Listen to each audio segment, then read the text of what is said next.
The billionaire pointed at me and laughed. You? A worthless waitress trying to communicate with my son? His friends joined in, mocking me, but when I finally spoke up, the entire restaurant went silent. What happened next didn't just humiliate him, it destroyed his reputation forever. This is my story. You won't believe how this ends. Every second matters, so don't skip ahead. If you love stories where arrogance gets destroyed, hit that like button right now and subscribe. This gets intense. Let's go. My name is Mary, and I'm 26 years old. I live alone in a tiny studio apartment on the east side of the city, the kind of place where the walls are so thin you can hear your neighbors breathing. I have no family, no husband, no kids. It's just me, surviving day by day, paycheck to paycheck.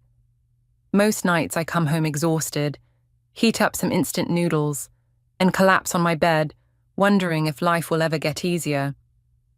I work at the Golden Palm, an upscale restaurant where rich people come to be seen. You know the type. Expensive chandeliers, white tablecloths, wine that costs more than my monthly rent. I've been working there for almost 2 years now, and honestly, it's been the hardest 2 years of my life. The customers treat us like we're invisible, and my co-workers aren't much better.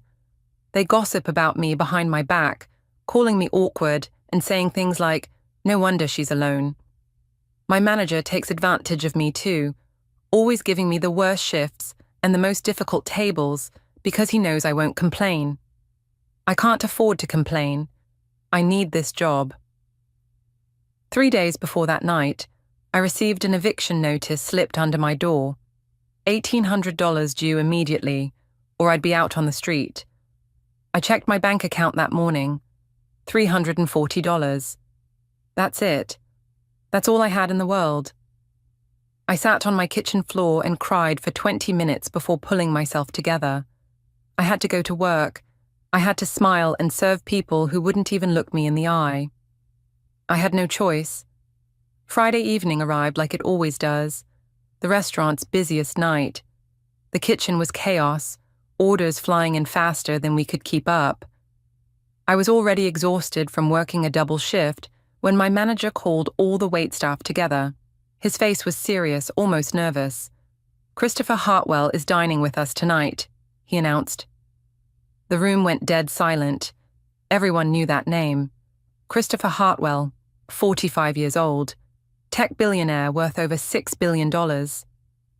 He owned half the city, including the building our restaurant was in. He was also notorious for being absolutely ruthless to service workers. Stories about him were legendary, making waiters cry, getting people fired for the smallest mistakes, leaving insulting tips just to humiliate people. My manager's eyes landed on me. "Mary, you're taking his table." My stomach dropped. The other waitresses looked relieved, even smirking. One of them whispered just loud enough for me to hear, "Good luck, he's going to eat you alive."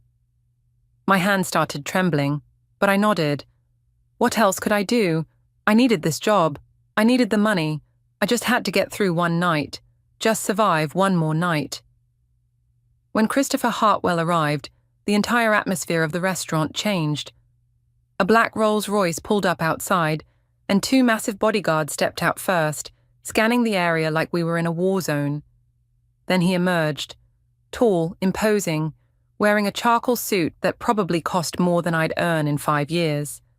His hair was slicked back perfectly, and his eyes were cold, the kind of cold that comes from never being told no. He walked into the restaurant like he owned it, which technically he did. People recognized him immediately, whispers spreading through the room like wildfire. He wasn't alone. 3 friends accompanied him, all wealthy, all loud, all laughing obnoxiously at jokes that probably weren't even funny. Christopher snapped his fingers at our hostess without even looking at her. "My usual table. Now." They sat down at the best table in the house, immediately ordering the most expensive wine on our menu. I took a deep breath, grabbed my notepad, and approached them. "Good evening, gentlemen. Welcome to—" Christopher cut me off before I could finish. "Champagne, the 2008 Dom Perignon. You know what that is, or do I need to spell it? His friends burst out laughing. I felt my face flush with embarrassment, but I swallowed it down. Yes, sir. And for everyone else? They rattled off their orders, expensive steaks, rare preparations, demanding modifications, barely even glancing at me. I wrote everything down, staying professional, staying invisible. About 10 minutes later, a young man walked into the restaurant alone. He looked completely different from the billionaire and his friends. He was wearing casual clothes, a red hoodie and jeans, and he moved hesitantly, like he didn't want to be there. This was Ethan Hartwell, Christopher's 23-year-old son. I noticed immediately that he was wearing hearing aids in both ears. He spotted his father's table and took a deep breath before walking over slowly. What happened next made my heart sink. Ethan stood beside the table for a full minute, while his father continued laughing and talking with his friends. Christopher didn't acknowledge him, didn't even look up. Finally, Ethan gently touched his father's shoulder. Christopher jerked around, clearly annoyed. "You're late. Sit down and don't embarrass me." That was it. No hello, no hug, nothing. Ethan sat down at the far end of the table, completely isolated from the group, staring down at his hands. I walked back to the table with their champagne and began taking the rest of their orders. When I got to Ethan, I smiled warmly. "And for you, sir?" He didn't respond. He was looking at his phone, completely unaware I was speaking to him. I tried again, a bit louder. "Excuse me, what would you like to order?" Still nothing. I stepped closer and tried one more time. That's when Christopher noticed. He started laughing, loud and cruel. "Don't waste your breath, sweetheart." "He can't hear you?" His friends immediately joined in, laughing like it was the funniest thing they'd ever heard. "He's deaf. Hello? Anyone home?" Christopher actually waved his hand mockingly in front of his face. The laughter grew louder. I looked at Ethan's face and saw it turn bright red with shame. My heart broke for him. I moved around so I was standing directly in front of Ethan, where he could see my face clearly. I spoke slowly and distinctly, making sure he could read my lips. "Hi, I'm Mary. What would you like to eat?" Ethan looked surprised, like he wasn't used to people treating him with basic respect. He pointed to the menu and said, "Grilled salmon, please." His voice was slightly different, the way some deaf people speak, but perfectly understandable. I smiled. "Great choice. Anything to drink?" Before Ethan could answer, Christopher interrupted. "He'll have water." "And make it quick, we don't have all night." I nodded and turned to leave, but Ethan tried to get my attention. He waved his hand slightly and began making signs with his hands, asking me something in sign language. I didn't understand. I don't know sign language, but I could tell he was trying to communicate. I shook my head apologetically and gave him a kind smile, trying to show him I wished I could understand. That's when Christopher slammed his glass down on the table. The sound echoed through the restaurant. "Oh, this is rich. Look at this." His friend stopped talking and looked over, grinning. Christopher stood up, loud enough for nearby tables to hear. "Are you seriously trying to talk to my deaf son with your hands?" I felt my face burning. "Sir, I was just trying to help." He cut me off. "Help? You, a minimum wage waitress?" His friend started laughing again, louder this time. Christopher continued, and every word felt like a punch. "What makes you think you can communicate with him?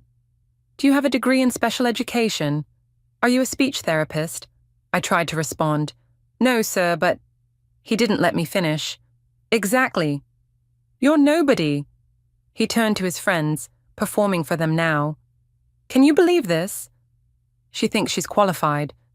One of his friends chimed in. "Maybe she learned from TV." Another one added, "Or maybe she thinks she's a miracle worker." They were all laughing so hard, and I could feel dozens of eyes on me from other tables. Christopher stepped closer to me, using his height to intimidate me. His voice was dripping with contempt. "Let me make this very clear, sweetheart. You are a waitress. You bring food, That's it. You don't talk to my son. You don't look at my son. And you certainly don't try to communicate with him like you're something special." Then he said the words that changed everything. "So shut your mouth, do your job, and talk to my deaf son like a normal person. Use your voice. Stop encouraging his disability." The entire restaurant went silent. Every conversation stopped. 60 people were watching us now. I looked at Ethan and saw tears forming in his eyes, his face red with humiliation. My hands were shaking. Christopher was smirking, thinking he'd won, thinking he'd put me in my place. His friends were grinning, waiting to see me cry and run away. I could see my manager in the corner, his face pale, shaking his head at me like he was begging me not to say anything. But I looked at Ethan again. This young man, barely more than a kid, being treated like garbage by his own father, being mocked, being told he was broken, that he needed to be fixed. And something inside me snapped. "No." My voice came out quieter than I expected, but in that silent restaurant, everyone heard it. Christopher's eyebrows shot up. "What did you just say?" I took a breath and said it louder. "I said no." He laughed, but it sounded forced now. "Excuse me. Do you know who you're talking to?" I met his eyes directly. "Yes, a bully." Gasps rippled through the nearby tables. Christopher's smile disappeared. "Watch your mouth." I cut him off, and my voice grew stronger with every word. "No, you watch your mouth. That young man is your son, not your employee, not your property, your son, and you just humiliated him in front of a room full of strangers." Christopher tried to speak, but I didn't let him. "How dare you lecture me about my son?" I raised my voice over his. "Someone needs to.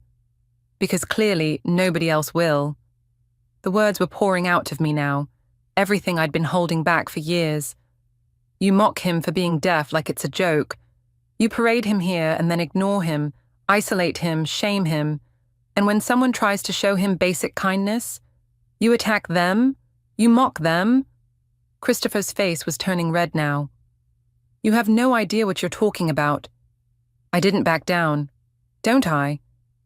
I can see exactly what's happening here. You're embarrassed. Not of him. By him. You're embarrassed that your son doesn't fit your perfect billionaire image. I turned away from Christopher and looked directly at Ethan. I spoke clearly so he could read my lips. "You don't need to be fixed. There is nothing wrong with you. Being deaf isn't a weakness. It's just a different way of experiencing life." Ethan was staring at me now, tears streaming down his face, but something had changed in his eyes. He looked like someone had just told him he mattered. I turned back to Christopher. "The only person at this table who should be ashamed is you." Suddenly, someone started clapping. An older man at a nearby table stood up. "She's absolutely right." More people joined in. A woman stood up, pointing at Christopher. "How dare you treat your son like that?" Another voice called out, "And treat her like that." She was just being kind. The applause grew louder and louder. Christopher looked around in shock. His friends had stopped laughing, looking uncomfortable. The entire restaurant was against him. Christopher exploded. "Shut up, all of you! Do you know how much money I spend on his treatments? Do you know how many specialists, therapists, doctors I've hired?" I spoke over the noise. "To fix him, or to fix your ego." He pointed at me, his finger shaking with rage. "I'm trying to give him a normal life." I shook my head. "No, you're trying to erase who he is." Christopher's voice became threatening. "You're fired. You'll never work in this city again. I own half the restaurants here. I'll make sure." That's when a new voice cut through everything. "Stop, just stop, Dad." Everyone turned. Ethan was standing up. His voice was shaking but clear. Christopher turned to his son. "Sit down, Ethan." But Ethan didn't sit. "No, I'm done sitting down.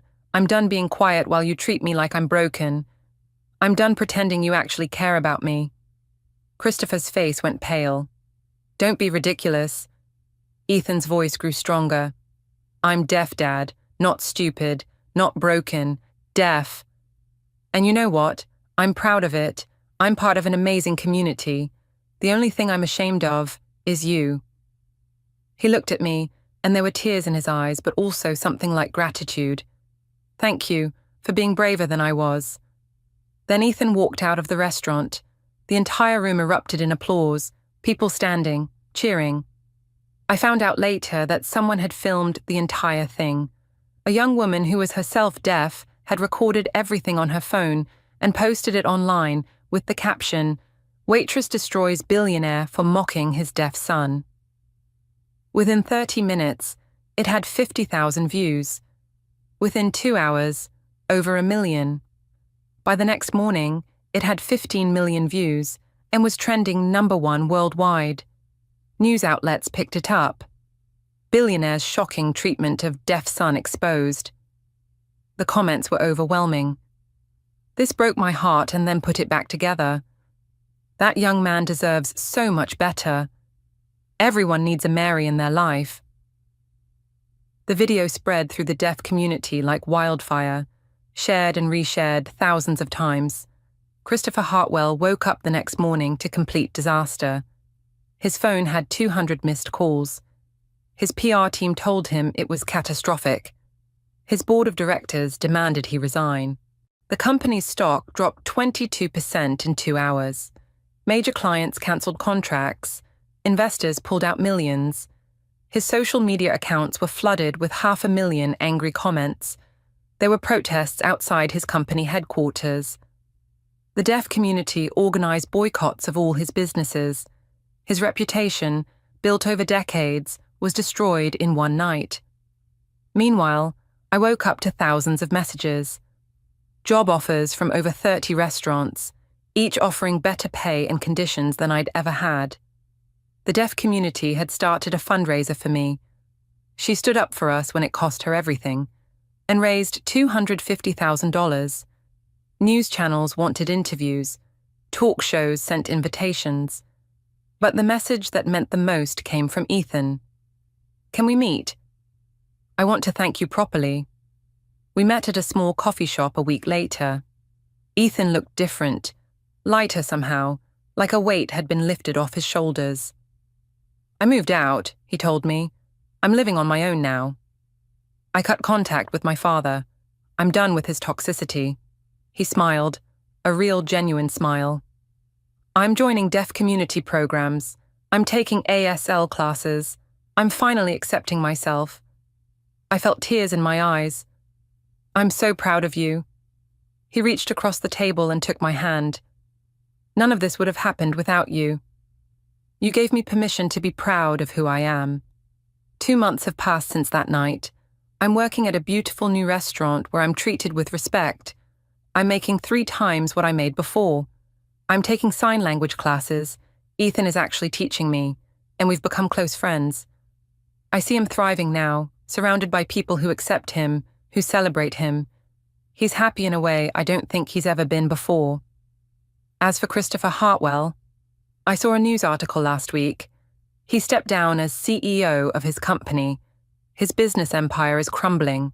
He lost everything that mattered: his reputation, his company, and most importantly, his son. Standing up that night cost me my job, but staying silent would have cost me my soul. Money, power, status, none of it matters if you lose your humanity. And sometimes, the smallest voice can bring down the biggest giant.